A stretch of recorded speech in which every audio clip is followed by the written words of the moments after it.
Hello there, Pierre Repair here. Welcome back to another video. This is a 2013 Mazda CX-9 which overheated yesterday and it just shut off on the road. So now look at the coolant reservoir. This coolant reservoir here is empty.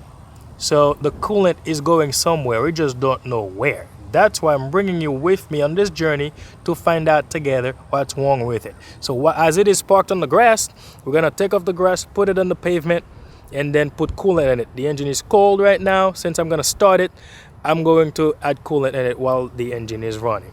Let's get going. I love the chase and the hunt, and I set the pace when I'm running. I always take what I want and I always give it 100. All right, since I started it to get it off the grass, I need to keep it running because it's inside the engine it's already hot. And if you got a car that overheated on the road and then turned off and you're gonna add coolant to it, don't turn it off to add coolant. You need to keep it running to add coolant. If you add coolant while it's not running, that could damage the engine. So I have some lemonade right here. So that was some concentrated antifreeze and I added water to it. So we're gonna start the engine and add coolant as needed. Now engine is running, we're adding coolant to it. Let's see what happens. I hope it leaks it somewhere else. I'm seeing it coming up.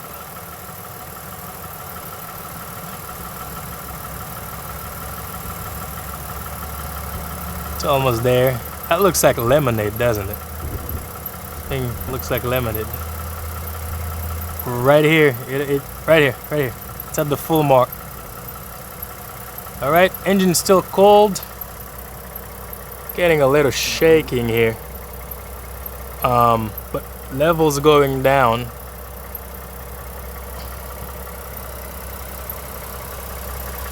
I'm gonna check to see if we have any leak. I'll be right back. Look at this drip right here under the car. I'm losing the coolant, but I don't know where I'm losing it at. So it looks like I'm losing it from a really bad leak. It's time to find this thing. But at least I can see that it's losing the coolant. That's why it's going down. So as you can see right now, I'm under the car. I put it on ramps and the engine is no longer running. And look at this coolant leak. This is dripping down. That's like a river. And let's go up there. I'm going to show you something interesting. Look at this milkshake.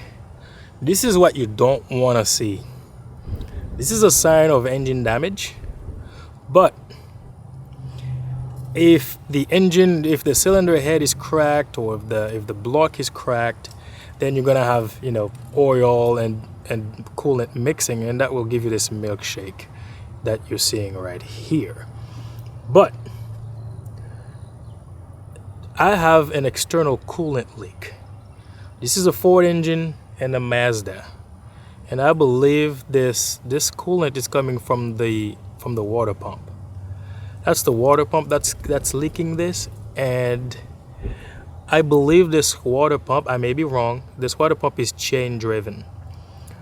When the whip hole in the coolant and the water pump is leaking, the coolant goes to mix with the oil, and that's why you get that milkshake inside the engine. So this doesn't really suggest that I have a cylinder head problem. This instead suggests that, excuse me, I'm sorry.